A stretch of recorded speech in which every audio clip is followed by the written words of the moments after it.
j'ai atteint les 11 kilos, tout va bien. T'en es où? Je suis à presque 11 kilos mais c'est pas mal quand même, c'est beaucoup en 6 mois et demi quoi, de grossesse, 7 mois d'aménorrhée, c'est beaucoup. Mais bon, c'est comme ça. Dit-elle en mangeant un mi-choco. Dit-elle en se vengeant sur un mi-choco. Parce qu'il faudrait que tu sois à combien? 8, 9. Donc je suis à 2 kilos de trop bien tapé. Ouais. Après, c'est comme ça. Hein. Ok. Bon, t'es prête? Allez, je suis prête. Je vérifie que ça marche bien.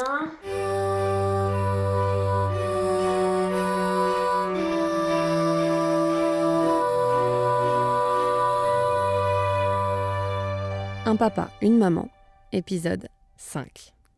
Pour cet épisode, l'usage d'un casque est recommandé. Bonjour. Ça va? Ça va bien? Ça va et vous? Ben ouais, c'est gentil alors d'accepter une tierce personne. Bonjour, je suis Sixtine, enchantée. On est en janvier 2021, Pascal est enceinte de 6 mois et demi et on arrive dans le bureau de Justine et Richer, leur sage-femme qui exerce près de Rouen. Bon, comment ça va? Bah ça va, je me plains pas, hein, franchement, ça va plutôt bien.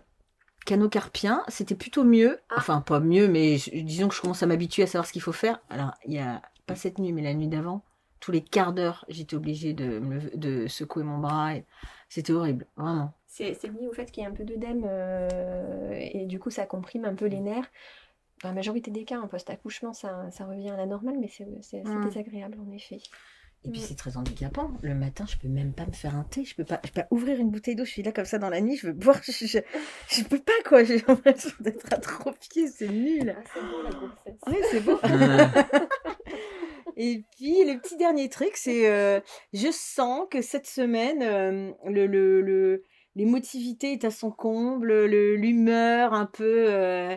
C'est bizarre. J'avais pas du tout ça avant. J'ai eu 2 jours moches pendant la Ouais. grossesse, mais là. Faut savoir accepter ça, mais c'est vrai que c'est pas évident parce qu'en effet, on peut se sentir très irritable ou pas forcément bien dans sa peau, alors qu'on se dit, ben, je devrais être contente, mais il faut pas culpabiliser de ça, c'est pas de votre faute, c'est juste hormonal, quoi. Le 3e trimestre de grossesse de Pascal, il est vraiment dirigé par ses sensations. Et c'est très drôle parce que je sens vraiment beaucoup le bébé bouger là. De plus en plus, je sens que ses coups sont plus puissants. Il a dû grossir, donc c'est comme un peu comme des déflagrations.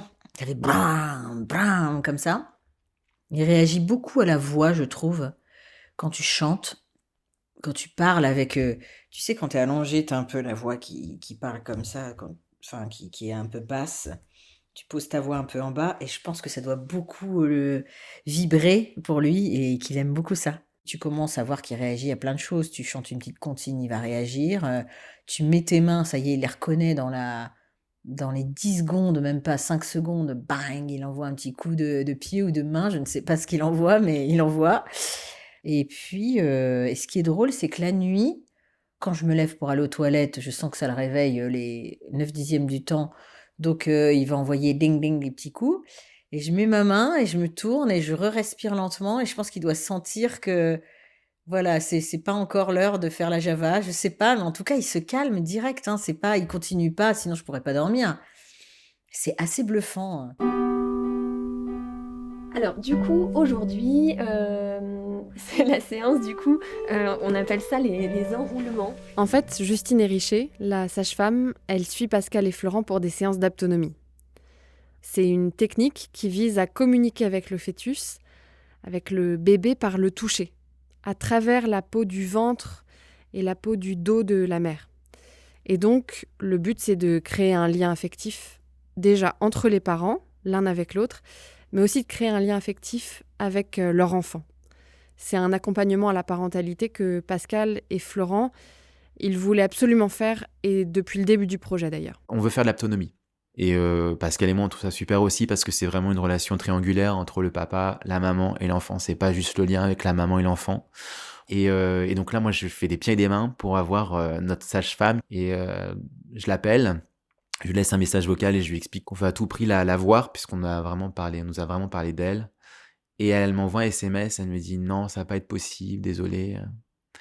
Je lui renvoie un message vocal et je lui dis non mais donc je lui explique tout notre projet et je pense que ça l'a touché aussi que ce soit le papa qui appelle. Et donc on a ce premier rendez-vous avec elle. C'est un peu tôt pour l'apto, mais elle dit voilà, je sentais que vous en aviez besoin. Elle dit normalement on fait pas ça, on fait pas juste une séance d'apto, donc ce sera plutôt une rencontre. Donc on a vraiment parlé pendant 1 heure et demie. Et puis après elle m'a mis ma main sur le ventre de Pascal. Elle m'a dit si vous voulez on peut mettre du talc bébé Cadom. Il y a une odeur de bébé et puis comme ça il y a un filtre entre vous et Pascal parce qu'elle savait que j'avais vraiment une appréhension par rapport au corps de Pascal, de violer son intimité. Et c'est elle qui m'a débloqué. Et après elle nous a conseillé quelqu'un d'autre qui nous accompagne maintenant en autonomie. Mais c'est vraiment une femme qui a été très importante pour nous.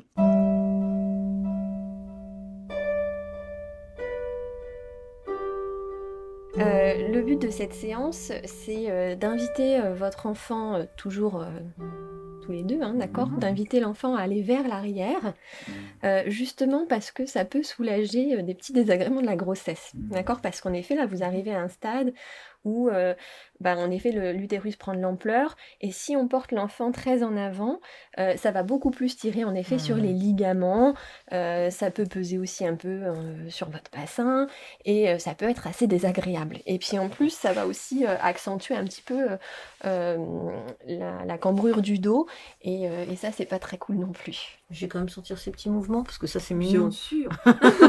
Ça j'aime bien hein, quand il me tape devant là. D'accord.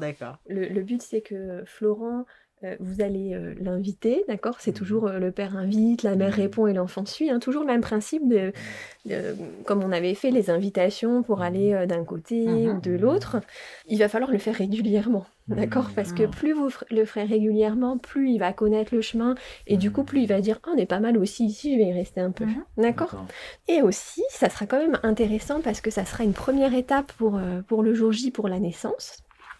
Parce que quand on accouche par voie basse, la première étape, c'est d'abord d'aller vers l'arrière pour après pouvoir descendre. Eh oui, bien sûr, d'accord, pour pouvoir passer le bassin. Voilà, donc si déjà pendant la grossesse, il a eu l'habitude D'aller d'être vers invité l'arrière. vers l'arrière, qu'il connaît c'est bien important. celui-là, ça sera beaucoup plus facile aussi le jour J. Bah, je vous avoue que la fréquence elle est pas géniale. Hein. Enfin moi je suis pas tout le temps disponible, mais Ouais, vous me l'avez dit la dernière fois que Non. là c'était plus compliqué. C'est pas grave. Tant que déjà vous avez des moments où vous êtes là et très présent, c'est déjà super. Oui, hein. ouais, voilà, D'accord, ouais. ça Ouais. c'est déjà Oui, top. c'est bien. Puis la fréquence, elle est pas géniale peut-être en ce moment, mais il y a des semaines où c'est beaucoup plus fréquent. Voilà, donc, il faut faire en voilà, fonction on fait comme on peut quoi. de ce qu'on peut. Et Ouais. puis quand c'est un peu plus long, vous lui dites à cet enfant quand vous le quittez, vous lui dites bon là on se donne rendez-vous dans un peu plus tard, mais ça Ouais. veut pas dire que je pense pas à toi. Quoi, hein, voilà. J'ai encore du mal à parler, à dire tu tant que j'ai pas vu son visage. Donc, mais oui. Ouais. Mais en tout cas, dans l'intention, Ouais. vous pouvez Ouais. lui faire sentir. Ouais. Ouais, rappelez-le au moment du détachement, Ouais. dire c'était un bon moment et on se donne rendez-vous à plus tard. Quoi. Rien qu'avoir un bon détachement comme ça, c'est déjà bien.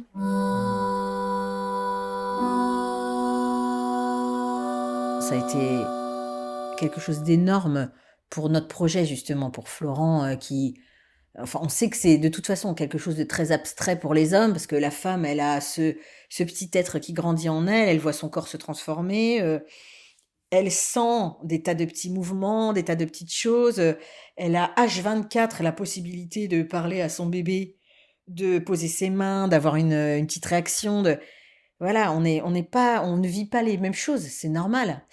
Et si en plus, tu habites pas ensemble, ben forcément que l'autonomie, elle ait encore plus de sens. Elle a encore plus de sens parce que on s'aperçoit pendant la séance que le fait que le père puisse poser les mains sur le ventre pour entrer en contact avec son enfant, le fait que le père puisse détendre la mère, voilà, tout ça, c'est presque un corps en fait. C'est un plus un plus un, mais ça fait pas 3 personnes. Des fois, ça fait qu'une personne. Et je pense que dans toute cette préparation à la naissance, ça a été quelque chose d'extrêmement précieux pour nous et qui a vraiment transformé aussi notre relation avec Florent parce que on avait une belle relation, sinon on n'aurait pas fondé de famille évidemment. Mais le corps de l'autre, on le connaît pas quoi. Et puis on n'a pas plus que ça envie de le connaître, donc forcément, quand on doit poser les mains sur le ventre ou moi, je me mets à la place de Florent, j'aurais dû lui poser les mains sur le ventre, j'aurais eu l'impression de toucher Florent au lieu de toucher mon bébé. Alors que moi, je me dis: «Mais pourquoi il a l'impression qu'il me touche alors qu'il touche, son enfant?»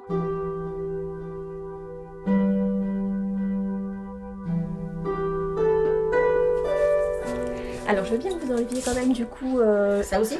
le pantalon. Oui, bien sûr. Si vous voulez garder vos chaussettes, vous pouvez. Alors, j'ai gardé mes chaussettes. c'est des J'ai bas le total look, là. c'est des bas de contention, ça Ouais, c'est des bas de contention. Ouais. Enfin, des chaussettes de contention. Ça va, c'est joli. Enfin, c'est pas Oh bah, c'est pas moche. pire que d'autres chaussettes, mais c'est juste que en slip avec des chaussettes jusqu'aux genoux, c'est quand même. On serait sur un terrain de rugby, quoi. Alors, Voilà. c'est parti. Du coup, Florent, Ouais. je vous montre. Oui, dites-moi. Je vous montre sur Pascal. Après, vous le faites ensemble. Oui, très bien. Alors, du coup, vous voyez, je peux être derrière vous et être très fermée. Oui. D'accord? Je vous sens fermé. Voilà. Et du coup, comme quand on fait la queue au supermarché, des fois, on n'a pas envie que l'autre devant nous touche ou je ne sais quoi, voilà. Et puis bon, bah là, quand même, je vais m'ouvrir un peu plus, hein, d'accord? Ça va être plus sympa. Pascal est debout, en sous-vêtements, avec ses chaussettes. C'est mieux. Et la sage-femme est juste derrière, debout elle aussi. Elles travaillent ensemble la qualité de présence, Voilà, n'hésitez pas, vous pouvez venir aussi me chercher, hein. être ouverts l'un à l'autre. Voilà, du coup, je vais mettre mes mains juste là. Voilà, soyez vraiment bien voilà, avec moi, hein, d'accord? Pas dans votre tête, hein. Parce que toujours au début, on est un peu dans l'attente, là. On a tendance à remonter dans sa tête, à se dire qu'est-ce qui va se passer. La sage-femme Oui, a je posé vois. ses mains sur les côtés du ventre de Pascal, comme une étreinte. Alors du coup, on va l'inviter vers l'arrière, cet enfant. Donc, j'invite, mais vous invitez aussi de l'intérieur, hein, vous vous rappelez? Et lui, comme ça, il va pouvoir suivre. Alors, bien sûr, il ira plus facilement vers l'arrière avec son père, hein. Ah, d'accord. Il le connaît quand même mieux que moi. C'est sûr. Vous êtes son père, hein. Alors, en plus, là, c'est la première fois, donc lui, il le dit aux options. Qu'est-ce qu'ils veulent? Qu'est-ce qui se passe? Ouais, c'est ça, oui, il va pas forcément. Mais du coup, voilà, des fois, c'est juste quelques centimètres qui va se décaler un peu, mais ça peut changer tout pour vous dans la perception des choses et dans le fait d'être plus ou moins à l'aise. Mais Est-ce alors, que je dois vraiment être près d'elle? oui. Ouais, En voilà. fait, vous voyez, il faut aussi, quand vous mettez ensemble, Ouais, il y a ce moment aussi où juste on est bien, on est ouais, ensemble, c'est ça. tous les Connexion. trois avec le bébé. Ouais. Vous êtes là, c'est un moment aussi de tendresse Ouais. et câlin, quoi. C'est Et... presque un corps, quoi, en Mm. fait. Ouais, c'est ça. 3 personnes. C'est cet être ensemble qu'on cherche depuis le Mm. début et qu'on essaye de vraiment accentuer pour que le jour J, ça vous aide, qui fait que on va pouvoir être bien, passer un bon moment et que là, l'enfant, il va y aller. D'accord. Bon, essayez ensemble. J'adore. Yes. C'est Grâce à vous. parti. On y va. Ouais. Alors.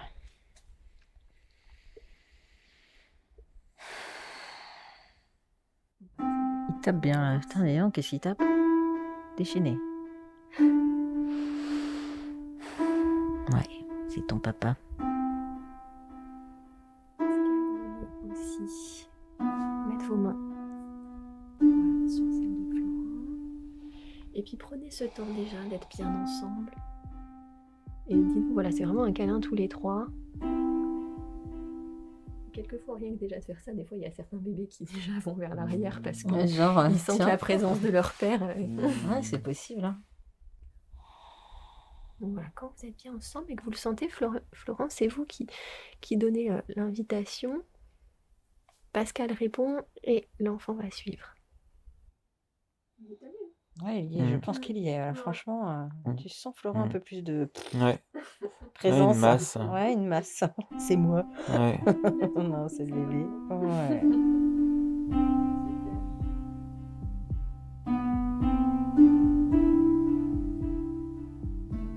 Pascal et Florent se servent de tout ce qu'ils ont appris avec la sage-femme pour faire de l'autonomie dans le quotidien. Tout à l'heure, juste après le repas, on a pris un tout petit peu de temps pour faire un peu d'autonomie, comme on avait mangé très vite. Et j'ai l'impression qu'il réagit à la voix de Florent, mais plus encore à ses mains. Quand il pose ses mains sur le ventre, là, il a fait un petit festival tout à l'heure. J'étais très heureuse pour Florent parce que c'est vrai qu'il faut tomber au bon moment. Florent n'habitant pas ici, je peux pas lui dire viens vite mettre tes mains, là, il est déchaîné. Donc, il faut toujours tomber sur le bon moment. Et puis, ça arrive toujours, en général, les moments qu'on a pour faire de l'autonomie, dans des moments où le bébé me paraît très endormi. Enfin, et là, il a beaucoup réagi, je trouve. Et ouais, je pense qu'il va pas tarder à réagir aussi à sa voix. Si on se voit un petit peu plus, là, peut-être, il aura un petit peu moins de travail, Florent, donc peut-être qu'on va se voir un petit peu plus. Il est possible que le bébé s'habitue beaucoup plus à sa voix. Moi, la mienne, il l'entend toute la journée, hein, donc c'est aussi normal. Il y a plein de choses que je ne vis pas de la grossesse, vu que je vis pas avec elle. Elle me raconte, et je me dis, bah tiens, je partage pas ça. Par exemple, en fait, le matin, il bouge beaucoup, le bébé. Et moi, je suis pas là le matin. La seule fois, en fait, on s'est dit, bon, Florent vient dormir une soirée. Elle m'a proposé de dormir une soirée chez elle. J'ai dormi chez elle, et le lendemain matin, en fait, il dormait. Donc, j'ai pas eu de chance. Elle me dit, tiens, vraiment, t'as pas de chance, parce que d'habitude, il fait la foire et tout. Donc, voilà, j'ai pas ce moment du réveil. C'est pas frustrant, c'est juste que voilà, je l'ai pas. Je me dis, j'ai toute ma vie hein, pour voir mon enfant se réveiller le matin, les cheveux dans les yeux ou dans le bol de chocolat chaud. Donc, y a pas de souci, je vais le voir le matin. Mais c'est des moments qu'elle partage et pas moi. Et souvent, on fait l'apto l'après-midi et il dort. Donc, mais c'est comme ça en fait. En même temps, je peux pas être malheureux de ça parce que c'est notre projet. Notre projet, je ne peux pas en fait. On peut pas le comparer à un projet couple hétéronormé, un couple, voilà, j'ai envie de dire normal, mais c'est pas ça. Il n'y a pas de projets parentaux normaux. Il y a juste une norme parce que c'est celle qui est la plus commune. Mais donc voilà, il faut pas que je sois frustré et triste de rater des choses. C'est comme ça. Et je dis souvent ça à Pascal. Je dis, ben, c'est comme ça, Pascal, en fait. Et c'est pas grave. Et puis Florent, lui, le pauvre, il est noyé de boulot. Enfin, voilà. Donc, et du coup, on se voit pas beaucoup. Là, on s'est vu ce midi. Il m'a dit, bon, allez, on prend le temps de manger ensemble parce qu'on s'est pas vu beaucoup. Et du coup, je trouve que ça nous a fait du bien. Ça repose en fait les choses. Moi, je trouve ça rassurant, quoi. Rassurant de se dire, ah voilà, on a passé un bon moment, on a fait un peu d'autonomie, voilà, on a échangé autrement que pour donner un coup de perceuse ou pour... voilà, parce que c'est vrai qu'on était là, je l'ai beaucoup sollicité, donc on était vraiment dans le matériel. Je veux dire, il avait très peu de temps. Il venait, il perçait 3 trous, ou il montait je sais pas, 2 étagères, et salut, bon, à dans 4 jours, voilà. Donc, il y a des hauts et des bas, forcément. Quand je dis des hauts et des bas, c'est les moments où voilà, on n'a pas le temps d'être connectés ensemble dans ce projet. On l'est certainement l'un et l'autre séparément. Et puis il y a des hauts, des moments où on partage plein de trucs, où c'est super. Voilà, bon, c'est la vie, hein. Et ces séances d'autonomie, qu'est-ce que ça a permis? Bah déjà, ça a permis parfois de me recentrer avec Pascal. C'est-à-dire que on est souvent ensemble, on a des débats et tout, et parfois on est super d'accord et c'est super. Et puis parfois il y a des petits moments comme ça, de petites tensions, mais c'est pas grave, c'est la vie. Et c'est vrai que l'autonomie permet de nous recentrer, puisque on on n'est pas deux, on est trois, et là on voit la présence du troisième. On dit ben voilà, c'est pour ça qu'on fait ça aussi. C'est pour le troisième. Donc ça permet de relativiser et de nous ancrer de nouveau. Je trouve que c'est parfois, sans le vouloir, même Pascal, les hormones, c'est tout à fait normal, hein. Parfois, elle est haute, et moi, je peux être très haut aussi, mais vite fait, c'est parce que c'est mon caractère. Et donc, voilà, on se dit, bah tiens, ça nous permet de souffler un petit peu l'autonomie. J'ai toujours eu peur. À un moment, j'avais vraiment peur que Pascal pense que ce soit un amour platonique. Et j'en ai parlé devant le psy avec Pascal, hein, et donc c'est pour ça je la voyais mal, et donc je la soutenais, mais comme un ami et pas comme un amant. Je peux pas être celui qui a la tête sur l'oreiller avec elle. Donc je pense qu'elle a dû souffrir un petit peu de ça, de cette distance-là, mais c'était pour la protéger, pour me protéger en fait. Tant que le bébé n'est pas là, même si maintenant c'est concret, parce que voilà, il y a le ventre de Pascal, il est rond, on fait de l'autonomie, je le sens. Je fais attention à ne pas trop aller trop loin dans mon intimité avec Pascal. Pour ça que moi, l'autonomie, c'est un grand pas que j'ai fait parce que je ne pouvais pas la toucher. J'avais pas à la toucher au début. Par peur d'aller trop loin et par peur d'être dans la confusion avec elle. Même si elle me dit, devant le psy, quand on est allé le voir il y a 4 mois, elle me disait: «Mais non, mais Florent, c'est toi qui penses ça». Oui, mais si je le pense, c'est que forcément qu'à un moment, je dois être dans le besoin d'être dans la distance. Donc même si toi, en fait, tu le penses pas, moi, j'en ai besoin. Voilà, et je pense que ce sera tellement plus simple quand il y aura le bébé. Tout tout sera bien en place. Et puis, T'arrives à la toucher maintenant? ouais. Maintenant, je lui fais des séances d'effeuillage. Enfin, voilà, je la masse un petit peu. Non, il y a vraiment plus aucune pudeur.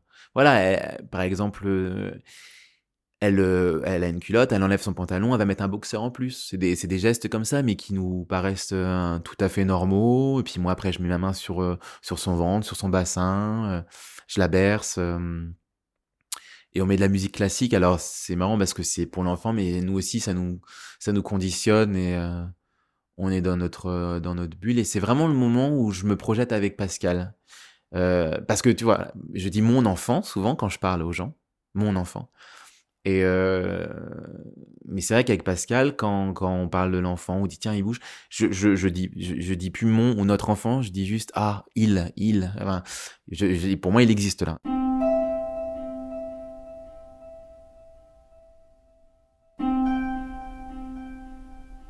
Dans le cabinet, aujourd'hui, Pascal et Florent, ils essayent donc plusieurs techniques pour inviter le bébé à se positionner vers l'arrière, mais aussi pour alléger le poids du ventre. Ici, Pascal est toujours debout et Florent, à côté d'elle, une main posée sous le ventre et l'autre contre le bas du dos. Je sens que ça gigote à l'intérieur. Ça va, Pascal? Ça a l'air d'aller. C'est du bien. On est en lévitation, quoi. J'imagine que le bébé doit avoir aussi ces mêmes sensations. Même s'il est dans un liquide quand même, donc la gravité, peut-être qu'il a ça en moins. Mais... En tout cas, rien que pour la mère, de se sentir un peu portée. Et puis ça soulage un peu le poids du ventre aussi. Donc ça fait du bien. Il doit être heureux. Il doit être heureux de faire ça. C'est fou, quoi. Je crois qu'il aime bien les séances d'abdos, à mon avis. Ah bah ouais. Pascal, comme des fois où Florent n'est pas toujours là, vous pouvez aussi le faire seul, de l'inviter vers l'arrière. Okay, d'accord. Ouais. Et puis. Et ouais, c'est bien, c'est vrai que s'il prend cette habitude-là, après, il trouve le chemin beaucoup plus facilement le jour du. Enfin, clairement, le tout premier essai qu'on a fait, il y a eu une petite hésitation quand même. Ouais. Il est allé, mais il a fallu un petit peu plus de temps. Et déjà, les coups d'après, il avait compris. Ouais, c'est vrai. Je trouve que c'est une très belle transition pour que mon bébé quitte mon ventre. Une très belle transition qui est le père, quoi, qui est cette tierce personne qui l'y aide. Je sens de l'émotion là. Je suis pleine d'émotion. Ouais. Pourquoi? Parce que... On peut faire une pause si tu veux. Non. Parce que je me demande comment ça se passe quand t'as plus ton bébé dans le ventre. Qu'est-ce que tu ressens? Alors après, tu l'as dans tes bras, c'est merveilleux, hein.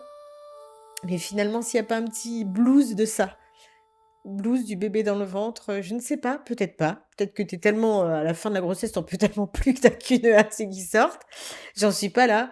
J'en suis à me dire, c'est quand même si je suis essoufflée, même si voilà, je me dis, c'est un truc merveilleux que j'ai envie de vivre chaque jour, quoi. Quand t'as justement ces hormones qui te submergent un peu d'émotions certains jours où voilà, t'as des réactions complètement exacerbées aux choses, et ben tu te dis, souvent tu culpabilises, tu te dis non mais attends, tu te rends compte la chance que t'as, quoi. Ce bébé, c'est un miracle, 49 ans, t'as la chance d'avoir ce petit bonhomme dans le ventre qui est là, qui envoie ses petits coups, qui réagit quand tu mets tes mains, quand tu lui parles, quand tu chantes, quand tu viens de manger du sucré, et ding, ding, ding, il est trop content, il est comme un fou. Tu te dis quelle chance, et du coup tu te dis mais j'ai pas le droit d'avoir envie de pleurer, mais c'est pas de la tristesse en fait, c'est juste incontrôlable, c'est de l'émotion en fait.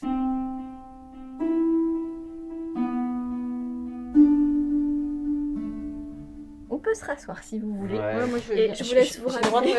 Je vais en mettre en tenue non humiliante. Merci beaucoup. Hein. Génial, j'adore les séances d'abdos. Non mais c'est vrai, mais je comprends même pas que ce soit pas automatique, quoi. Après, je peux imaginer qu'il y a des gens qui n'aiment pas ou qui... Ça correspond mais pas bon, à tout le monde. Parce que c'est quand même particulier. Dans la façon de donner. Ouais, mais ça correspond pas à tout le monde. Il y a des gens, des fois, qui n'accrochent pas. Et c'est comme ça, c'est pas grave. Hein. Non, c'est pas grave. Il y a d'autres choses qui vont leur correspondre et c'est très bien. Mais quand ça se passe comme ça, oui, c'est quand même chouette. Hein. Merci infiniment. Ouais, merci beaucoup. Et puis, on se revoit début février, du coup, pour la suite. Ça marche. Ouais. Profitez bien entre-temps. Ouais, merci, profitez. Merci beaucoup. Au revoir. C'est vrai que c'est assez extraordinaire les séances d'autonomie. Et à chaque fois qu'on sort de ces séances, on est apaisé. On est Vraiment, c'est comme de la méditation. ouais, t'es complètement ensemble quoi. Complètement. Ouais. Tout va bien, tout est Ouais, super. ouais, non mais vrai, c'est vrai. Hein. Même on Oh là peut là. avoir des petites tensions, voilà. Et puis là, ça, je sais T'arrives, pas, c'est un ça part, pansement. C'est un pansement aussi Ouais, c'est pour notre épais bébé, et- mais entre nous aussi, je trouve. C'est rien, un Ouais, truc bien très sûr, doux. bien sûr, ouais. Ça fait beaucoup de bien, je trouve, aux parents aussi. Non, c'est super. J'ai presque, non, je suis contente de continuer à savourer mon bébé dans le ventre, mais, Ouais. j'ai presque hâte d'être à l'accouchement pour voir comment on peut transformer ça. Parce que c'est quand même un moment très difficile, l'accouchement, et en même temps merveilleux, donc j'ai vraiment hâte de voir ce qu'on va pouvoir faire justement avec tout ce qu'on a appris en autonomie. J'ai hâte.